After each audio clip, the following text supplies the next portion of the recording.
साथियों, आप सभी को पिछले एपिसोड में बताया गया था कि गौतम बुद्ध ने अपने धम्मोपदेश में शील मार्ग का धम्मोपदेश दिया था।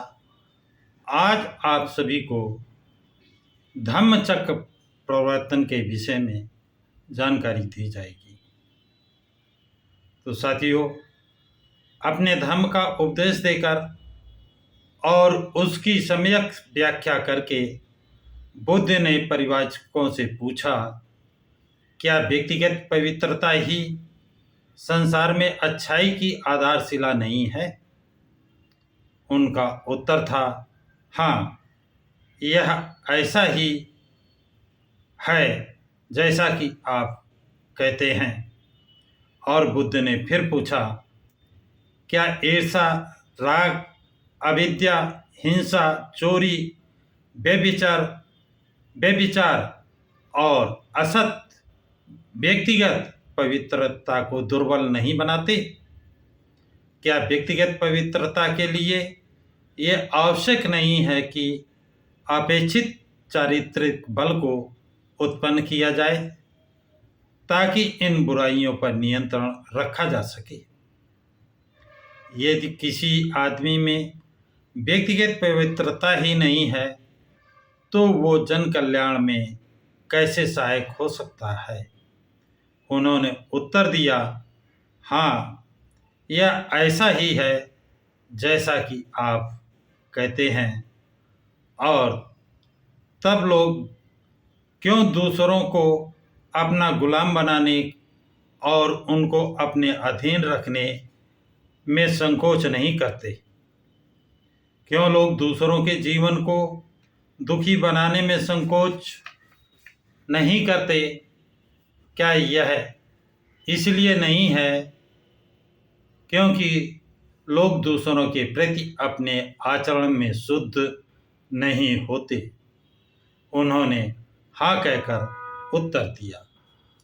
तो क्या अष्टांगिक मार्ग, सम्यक दृष्टि, सम्यक संकल्प, सम्यक वाणी, सम्यक आजीविका, सम्यक कर्मार्थ, सम्यक व्यायाम, सम्यक स्मृति, सम्यक समाधि का अभ्यास, संक्षेप में सधम्म के मार्ग का यदि प्रत्येक व्यक्ति अनुसरण करे तो क्या वो आदमी अपने अन्यायपूर्ण और अमानवीय व्यवहार का त्याग नहीं कर सकता? उनका उत्तर था, हाँ, यह ऐसा ही है। सद्गुणों का उल्लेख करते हुए उन्होंने पूछा, क्या अभावग्रस्तों तथा दरिद्रों का दुख दूर करने के लिए और सामान्य जन कल्याण करने के लिए दान आवश्यक नहीं है? क्या जहाँ दरिद्रता और कष्ट है वहाँ सहायता प्रदान करने के लिए करुणा की आवश्यकता नहीं है? क्या निस्वार्थ भाव से काम करने के लिए निष्काम भाव की आवश्यकता नहीं है? क्या व्यक्तिगत लाभ न होने पर भी सतत प्रयत्न में लगे रहने के लिए उपेक्षा की आवश्यकता नहीं है? क्या आदमी के लिए प्रेम आवश्यक नहीं है? उनका उत्तर था, हाँ। मैं और आगे कहता हूँ, प्रेम करना पर्याप्त नहीं, जिसकी आवश्यकता है वो मैत्री है। प्रेम की अपेक्षा ये अधिक व्यापक है। इसका अर्थ है न केवल साथ के लोगों के प्रति मैत्री बल्कि समस्त प्राणी मात्र के प्रति मैत्री। यह मानव तक ही सीमित नहीं है। क्या ऐसी मैत्री अपेक्षित जरूरी नहीं है? इसके अलावा दूसरी कौन सी चीज है जो सभी मानवों को वो सुख प्रदान कर सके जो सुख व्यक्ति स्वयं चाहता है, ताकि चित्त पक्षपात रहित रहे सभी के लिए समान रहे, उसमें सभी के प्रति प्रेम रहे और किसी के प्रति भी घृणा नहीं रहे। उन सब ने कहा हाँ, लेकिन इन सद्गुणों के आचरण के साथ साथ प्रज्ञा अर्थात पूर्ण ज्ञान भी होना चाहिए। क्या प्रज्ञा आवश्यक नहीं? परिवाचक मौन रहे।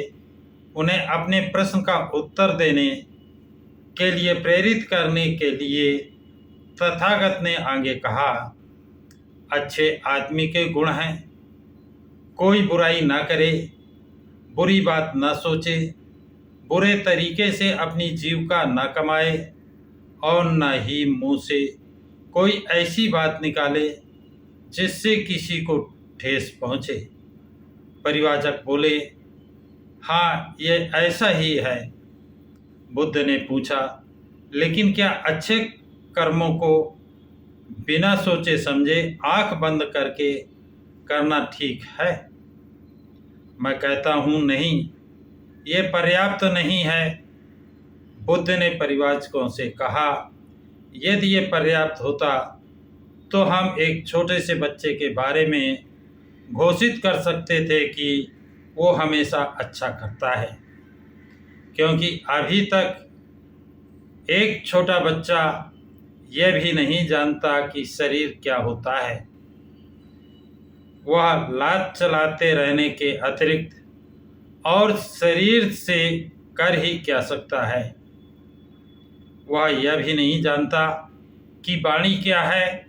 वह चिल्लाने के अतिरिक्त और क्या बुरी बात कर सकता।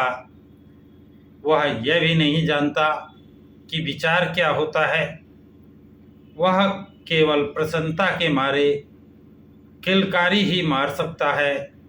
वो यह भी नहीं जानता है कि जीविका अर्जन क्या होता है, जीविकार्जन क्या होता है। वह अपनी माँ के स्तन से दूध पीने के अतिरिक्त क्या बुरे तरीके से जीवन चला सकता है। इसलिए सद्गुण के पथ की जांच प्रज्ञा से होनी चाहिए, जो समझ और बुद्धि का दूसरा नाम है। एक और कारण भी प्रज्ञा पारमिता इतनी महत्वपूर्ण और इतनी आवश्यक है। दान आवश्यक होना चाहिए जितना कि दान आवश्यक होना चाहिए, किंतु बिना प्रज्ञा के दान भी संभ्रांतिपूर्ण प्रभाव पैदा नहीं किंतु बिना प्रज्ञा के दान भी संभ्रांतिपूर्ण प्रभाव पैदा कर सकता है। करुणा होनी ही चाहिए, किंतु बिना प्रज्ञा के करुणा भी बुराई की समर्थक बन सकती है।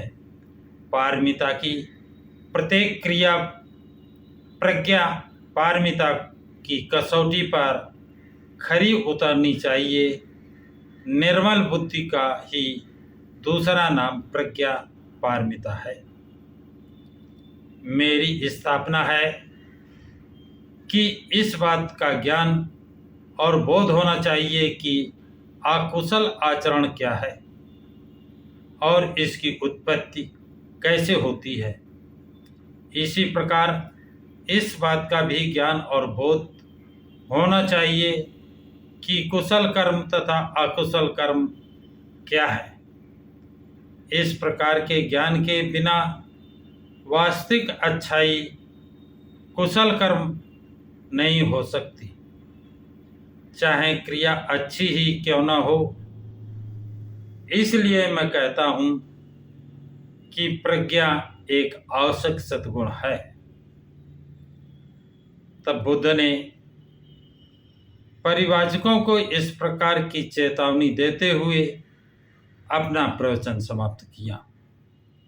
हो सकता है कि तुम मेरे धम्म को निराशावादी धम्म कहो, क्योंकि ये मानव जाति का ध्यान दुख के अस्तित्व की ओर दिलाता है। मेरा तुमसे बस यही कहना है कि मेरे धम्म के बारे में ऐसी धारणा का होना गलत होगा। निसंदेह मेरा धर्म दुख के अस्तित्व को स्वीकार करता है, किंतु यह न भूलो कि यह उतना ही जोर उस दुख को दूर करने पर भी देता है। मेरे धर्म में आशा और उद्देश्य दोनों ही निहित हैं। इसका उद्देश्य है अविद्या का नाश, जिससे मेरा अभिप्राय है दुख के अस्तित्व के संबंध में अज्ञान अविद्या का होना। इसमें आशा विद्यमान है, क्योंकि यह मानवीय दुख के नाश का मार्ग बताता है। मुझे इसमें तुम इससे सहमत हो कि नहीं? परिभाषकों ने कहा, हाँ, हम सहमत हैं। साथियों, आज की जानकारी इतनी ही। अगले एपिसोड में परिभाषकों की क्या प्रतिक्रिया है इस संबंध में जानकारी दी जाएगी। यदि ये जानकारी आपको अच्छी लगे तो वीडियो को लाइक शेयर सब्सक्राइब ज़रूर करें। सभी साथियों को जय भीम, नमो बुद्धाय, जय संविधान।